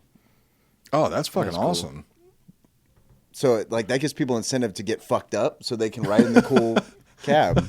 Yeah. The cool London taxi. Do they charge you for the ride, or it's just complimentary? Ed? Yeah. Yeah, it was complimentary. I see them do that sometimes at parties, like company parties will have free rides, free Uber rides home or taxi rides home. That's nice.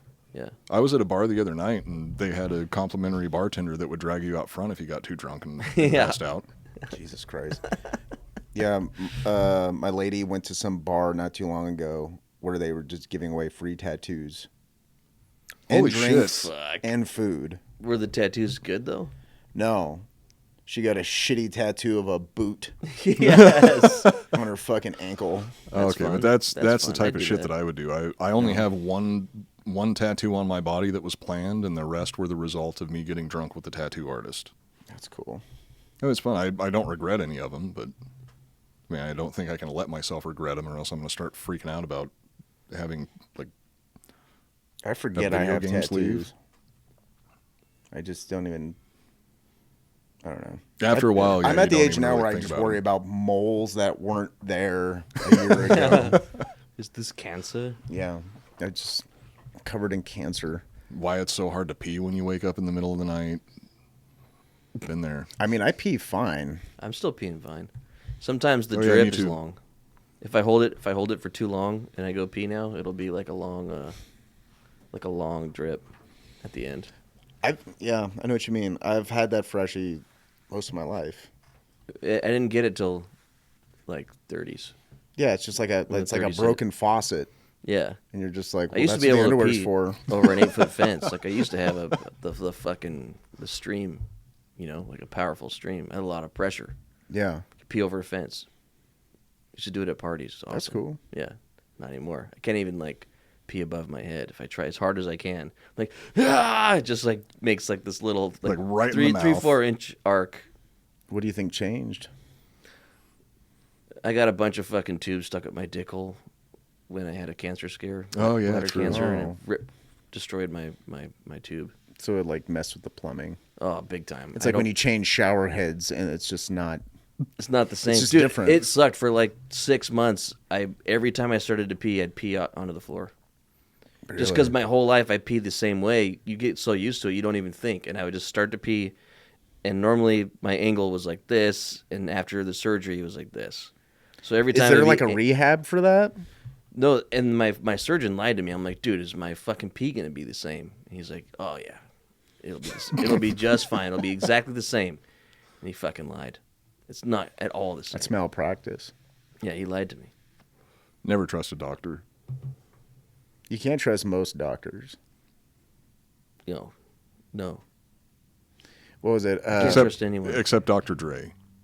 Yeah, you can trust that he'll do whatever he says. I guess. Well, if he says he's going to slap a bitch, he definitely does it. Yeah, he I caught does. that on video. Mm-hmm. All right, well, you guys want to wrap this up? Yep. All right, that's it for this episode of the Iconoblast Podcast. You can follow us on Instagram at Iconoblast Podcast. You can follow me at Coop Newcomb. You can follow Joel at Joel R. Benner.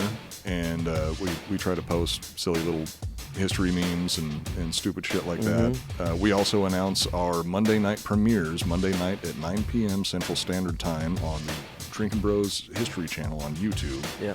Joel and I always sit in the live chat and talk with everybody. Adam's been popping up in the live chat recently. Good times. You can follow Adam at skeleton_factory. He is the host of the Skeleton Factory podcast. You want to give a little info on what you do on your show? Yeah, it's a cult film podcast.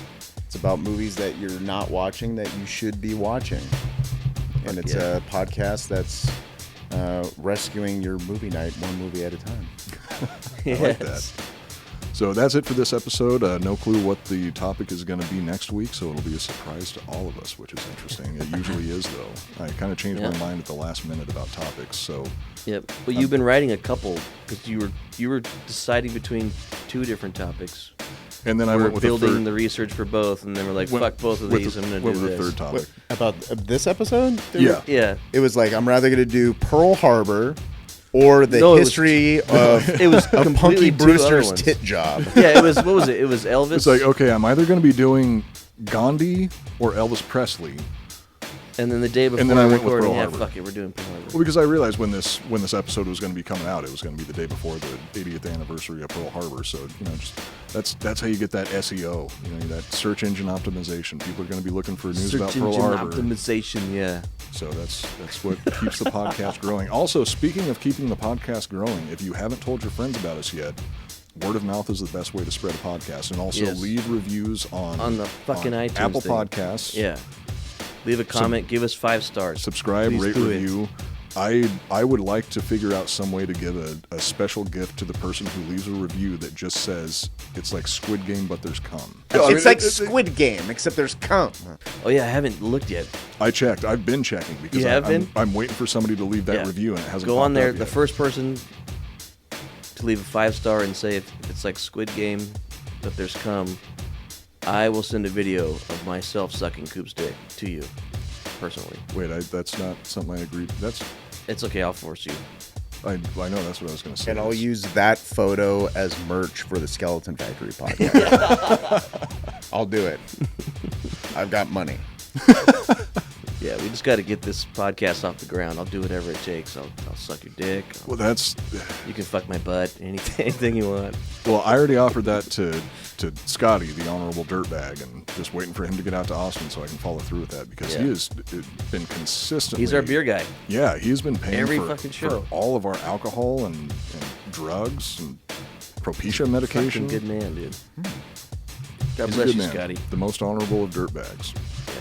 And thank you, everyone, for listening and supporting us. It's awesome. It has been really awesome. And also, Colton, I'm sorry that the Spintria that you sent got lost. I was really upset about that. So we'll see you all next week. That's it for this episode of the Iconoblast podcast. My name is Matt Cooper. Joel Benner. And that is Adam Hester. And we are reminding you to never take anything at face value. Goodbye. It's like fucking an old lady's tricep skin. It's like fucking an old lady's tricep skin. It's like fucking an old lady's tricep skin. It's like fucking an old lady's tricep skin. It's like fucking an old lady's tricep skin. It's like fucking an old lady's tricep skin. It's like fucking an old lady's tricep skin.